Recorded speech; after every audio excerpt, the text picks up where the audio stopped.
Assalamualaikum warahmatullahi wabarakatuh.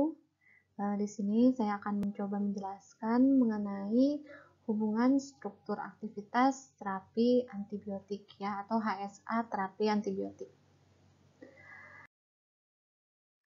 Nah, ini yang akan kita bahas awal adalah hubungan struktur aktivitas terapi. Tapi sebelumnya kita perlu mengetahui mengenai antibiotik. Jadi sekelas kita akan flashback mengenai antibiotik terlebih dahulu. Nah, berikut ini adalah definisi ya dari antibiotik, di mana antibiotik ini berasal dari dua bahasa Latin ya, yang terdiri dari anti dan bios. Anti itu berarti lawan dan bios adalah hidup. Jadi secara istilahnya antibiotik adalah zat-zat yang dihasilkan oleh mikroba, terutama fungi dan bakteri tanah. Ya, di sini yang dapat menghambat pertumbuhan atau membasmi mikroba jenis lain. Sedangkan toksisitasnya terhadap manusia relatif kecil. Jadi antimikroba ini dihasilkan oleh fungi ataupun bakteri yang ia berfungsi untuk melawan adanya serangan dari luar. Ya, jadi memang antibiotik ini berasal dari mikroba itu sendiri. Nah, kita coba flashback tentang penggolongan obat ya, di mana untuk antibiotik ini ada yang spektrumnya luas dan spektrum sempit berdasarkan spektrum aktivitas. Nah, untuk yang spektrum luas biasanya dia bisa untuk bakteri gram positif dan gram negatif. Sedangkan untuk yang spektrum sempit dia hanya salah satu. Apakah itu untuk gram positif saja ataupun gram negatif saja. Dan untuk tempat kerjanya ya dia bisa dinding sel, membran sel, asam nukleat ataupun protein ya. Dia mengganggu RNA ataupun DNA dari bakteri. Nah, berikut ini adalah struktur kimia. Ya, kita lihat di sini ada antibiotik beta-laktam, cefalosporin, lalu ada turunan amfenicol, turunan tetrasiklin, turunan aminoglikosida, turunan makrolida, turunan polipeptida, turunan linkosamida, turunan polien, turunan ansamisin, dan turunan antrasiklin dan fosfomisin. Dari struktur kimia ini akan kita bahas mengenai golongan beta-laktam dan aminoglikosida. Nah, ini adalah suatu struktur ya, struktur dari cincin beta-laktam. Nah, di mana di sini disebut alfa dan ini adalah beta, sehingga dikatakan bahwa inti dari struktur ya, struktur cincin dari beta-laktam itu sendiri adalah seperti ini. Yang pertama akan kita bahas adalah penisilin. Nah, ini adalah gugus farmakofor ya. Jadi, gugus farmakofor ini adalah suatu gugus yang bisa menimbulkan efek terapi di dalam tubuh. Nah, jadi mungkin bisa kita ingat ya mengenai mata kuliah farmakologi, di mana adanya efek terapi dalam tubuh itu adanya obat dengan reseptor. Jadi, adanya peristiwa ataupun prinsip dari lock and key, di mana adanya obat dan dia akan berikatan dengan reseptor, kemudian ada energi di dalamnya, dia akan menimbulkan efek terapi. Nah, untuk penisilin itu sendiri, ini adalah struktur dasar penisilin ya, farmakofornya. Nah, yang membedakan antara turunan penisilin itu adalah rantai samping. Di sini bisa kita lihat ada berbagai macam penisilin, ada penisilin G, penisilin V, dan penetisilin ya. Kita lihat berbeda ya antara gugus satu dengan gugus lainnya. Nah, perbedaan gugus ini menyebabkan efek terapi yang berbeda.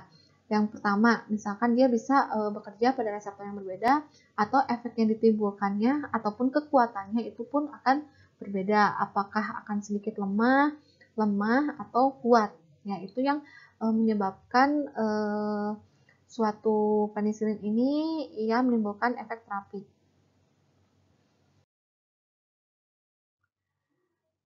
Yang pertama adalah penisilin yang tahan asam ya di sini. Penisilin yang tahan asam contohnya adalah penisilin V. Nah, kenapa penisilin V ini dia tahan asam? Dikatakan bahwa adanya gugus penarik elektron ya. Ini adanya gugus fenoksi yang terikat pada rantai samping amino. Akibatnya dia dapat mencegah penata ulangan penisilin menjadi asam penilat yang terjadi dalam suasana asam. Jadi di sini bisa dikatakan adanya gugus fenoksi ini pada penisilin V menyebabkan penisilin ini tahan asam. yang pertama. Lalu yang kedua, di sini dikatakan penisilin yang tahan terhadap beta-laktamase.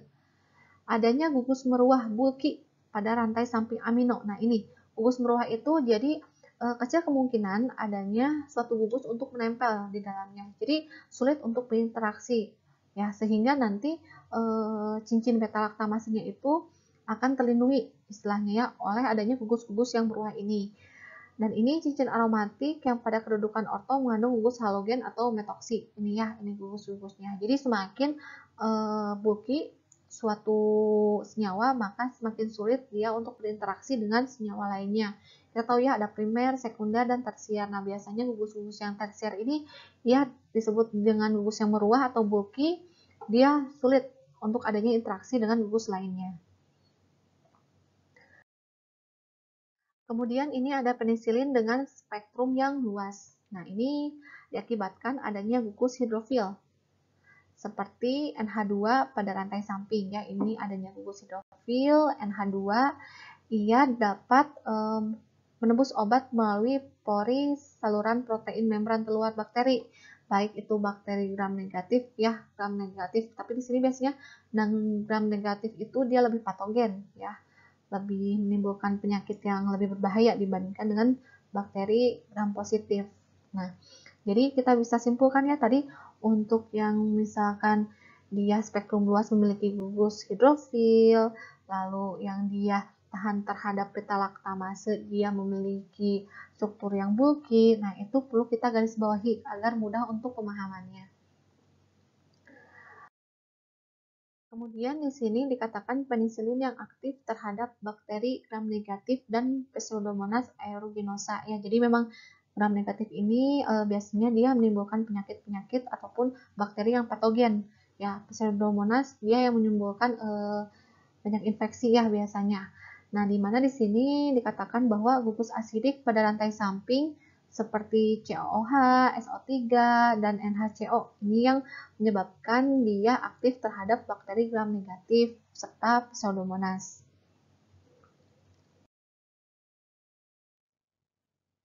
Nah, kemudian di sini terdapat penisilin yang bekerja sebagai prodrug ya, praobat. Jadi dia sebelum dilakukan sintesis dan lain sebagainya ya. Jadi bahan awal untuk dibuatnya obat. Nah, dia dibuat dalam bentuk garamnya, biasanya ini digunakan karena untuk meningkatkan kelarutannya. Contohnya adalah prokain, penisilin G, dan benzatin penisilin G.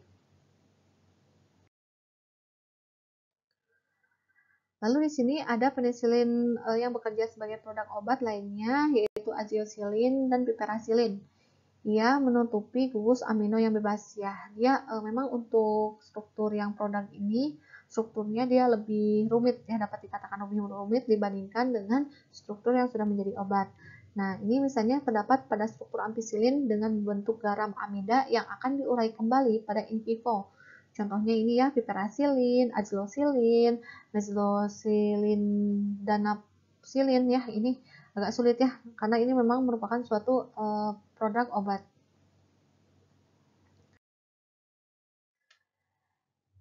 Yang lainnya ada rakampicillin, kemudian talampicillin. Ia membentuk suatu ester pada gugus karboksil yang terikat pada atom C3. Nah, contohnya adalah bakampicillin, picampicillin, dan talampicillin ya ini. Contoh-contohnya, jadi yang harus kita pelajari sesungguhnya adalah struktur-struktur ya. Jadi ketika kita sudah paham struktur yang seperti apa yang dia membuat terapinya menjadi meningkat atau menurun atau bahkan menjadi terapi yang lainnya. Nah, itu menjadi dasar dalam materi hubungan struktur aktivitas terapi ini. Tadi sudah dibahas mengenai golongan penisilin. Ya, yang selanjutnya amenoglikosida golongan aminoglikosida.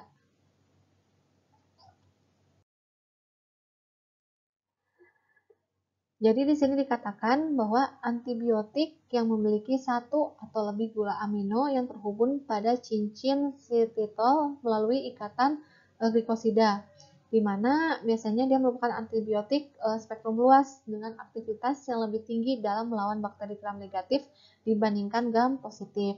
Contohnya adalah di sini streptomycin ya, sumbernya dari bakteri Streptomyces griseus. Ini struktur kimianya.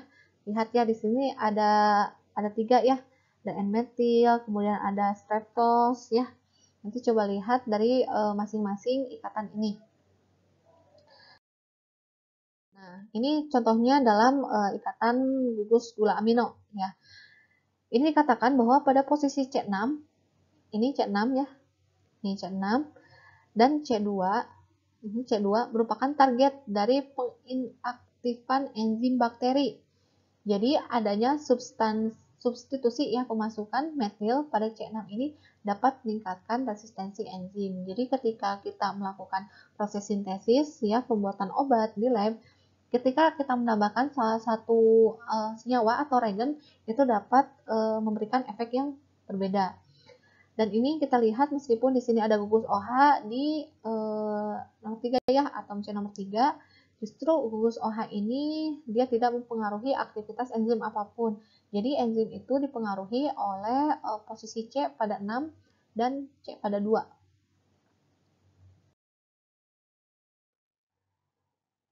Lalu untuk cincin aminosilitol di sini adanya asetilasi ya. Penambahan gugus asetil pada posisi C1 tidak menyebabkan hilangnya aktivitas ini C1. Lalu ada N-etilasi dari sisomisin menghasilkan etilomisin yang memperpanjang masa kerja senyawa induk karena tahan terhadap penginaktifan oleh beberapa enzim endogen. Dan hilangnya atom O dari gugus 5OH ini, sisomisin, akan menghasilkan senyawa yang lain, yaitu 5-deoksisomisin yang menyebabkan senyawa tahan enzim yang mengasetilasi gugus 3 amino.